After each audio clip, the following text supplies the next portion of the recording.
जिस दिन ये वाक़या हुआ, मैं एज ए होम मिनिस्टर, मुझे सुबह 11 बजे मैं बदीन में था। बिलावल साहब और आसिफ ज़दा तो अपना सीएम साहब भी वहाँ पे आ रहे थे फाजिल राव के प्रोग्राम पे, शहीद फाजिल राव के प्रोग्राम पे। डीआईजी ने मुझे इन्फॉर्म किया कि ये मर्डर हुआ है। मैंने उसको कहा कि कोई भी जो कल्प्रिट है उसको नहीं छूटा। थोड़ी देर बाद चेयरमैन बिलावल भुट्टो ज़रदारी साहब वहाँ पे आए। उन्होंने उतर के मुझसे पूछा कि 3 मर्डर हुए हैं और वो सोशल मीडिया पे चीज़ें चल रही हैं, क्या इशू है। मैंने कहा कि मर्डर हुए, जो विक्टिम है उनसे हम एफ आई आर ले रहे हैं, जिनका भी नाम होगा हम। चेयरमैन साहब ने मुझे नहीं कहा कि कोई भी उसको स्पेयर नहीं करना। रात को 11 साढ़े 11 बजे मैं वहाँ से बाहर रोड आ रहा था। डीआईजी हैदराबाद जो कि सरदार खान भूल गए, उसी एरिया के डीआईजी, मेयर में कत्ल हुआ उसी एरिया के डीआईजी हैं, बदीन में बैठे थे। उसने मुझे फ़ोन किया कि सर वो एफ आई आर जो वो कटवा रहे हैं वो तो बुरहान खान और सरदार खान से कटवा रहे हैं। तो मैंने उसको कहा कि तुम समझते हो कि एफ आई आर असल के लगना है। मैंने कहा क्यों? क्योंकि मुझे पता था कि सर बुरहान तो उस वक्त मेरे साथ बैठा हुआ था। अब एरिया का डीआईजी खुद वो उस बात का गवाह है कि उस वक्त तो मैं home minister as a incharge minister इस बात का गवाह था कि बुरहान हमारे साथ बैठा हुआ था। 3 दिन बाद ये उमर बाब हमारी बच्ची है, उसके साथ जो हुआ वो गलत हुआ। उसके भाई है वो मेरे पास चेयरमैन बिलावल भुट्टो ज़रदारी साहब की हिदायत पे मेरे साथ घर मिल गया। उसके साथ 3 उसके चांदोज गवाह है, वो अभी भी नहीं। उन तीनों को मैंने कहा उस भाई के सामने, उमर बाब के भाई के सामने, भाई को मैंने कहा कि ये एफ आई आर तुमने सही कर पाई कि सब वो एफ आई आर जो है थोड़ा गलत हो गई है। मैंने कहा जब गलत हो गई तो पुलिस फिर कैसे उस पर एक्शन लेगी जब खुद तुम तस्लीम कर रहे हो। उस वक्त ये सारी चीज़ जो है वो खुद मालिक उसका तस्लीम करके गया कि बुरहान का नाम हमने गलत दिया।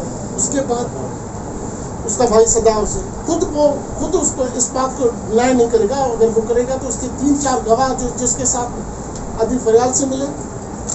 सारों ने मुझे, चेयरमैन बिलावल भुट्टो ज़रदारी साहब ने मुझे कहा कि अगर मेरा उस वक्त सरदार खान एमपी थे, बुरहान स्पेशल असिस्टेंट थे उस वक्त, उसके बावजूद चेयरमैन बिलावल भुट्टो ज़रदारी साहब ने मुझे कहा कि अगर मेरे बंदे मेरी पार्टी पे इन्वॉल्वमेंट है इनको स्पेयर नहीं करना।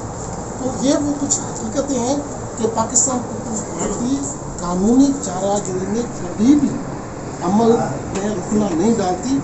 अगर कोई भी किसी को कोई चीज़ ऐसी थी तो उसके कई तरीके थे, कई चीज़ें ऐसी हैं, लेकिन मैं यहाँ मुनासिब समझा। मैंने कहा कि ऐसा वाक़या हुआ है, ऐसी चीज़ जो कई चीज़ें खुद उसके मालकान जो है मेरे सामने ये तस्लीम करके गए कि एफ आई आर जो है बुरहान के ऊपर जो है हमसे, क्योंकि मैं खुद गवाह हूँ, निसार साहब गवाह है, एरिया का डीआईजी खुद गवाह है। उन्होंने कहा कि बुरहान जो है वो एरिया उसमें स्पॉट में मौजूद था। बुरहान उससे कम 400 किलोमीटर दूर उस वक्त बदीन हमारे साथ बैठा हुआ था।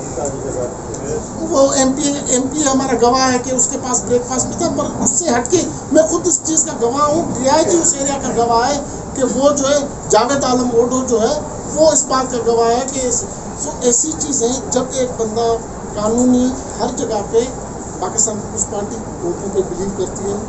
हमें यकीन है कि सुप्रीम कोर्ट, सेशन कोर्ट से लेके सारी जो कोर्ट्स हैं वो जो मुजरम है उसको स्पेयर नहीं करेंगी और जो बेगुनाह है उसको सजा नहीं देंगे। सरदार खान ने अभी यही रिपोर्ट किया और इंशाल्लाह मैं यही कहता हूँ कि पुलिस को भी अकॉर्डिंग टू लॉ करना चाहिए। उसको कहीं पे भी ऐसी चीज़ ना हो उनके ऊपर जब चेयरमैन बिलावल भुट्टो ज़रदारी साहब हम सब जो है ये इस सब कमिटेड है कि जिसने खून किया है, जिसने जो मुलविस है उसको स्पेयर ना किया जाए। क्रमशः गवर्नमेंट इस बात पे करिए, लेकिन पुलिस को उसी हिसाब से जो है वो करना चाहिए। अगर आईजी साहब की जो प्रेस रिलीज आई है उसमें कहा गया है कि उनकी इंफॉर्मेशन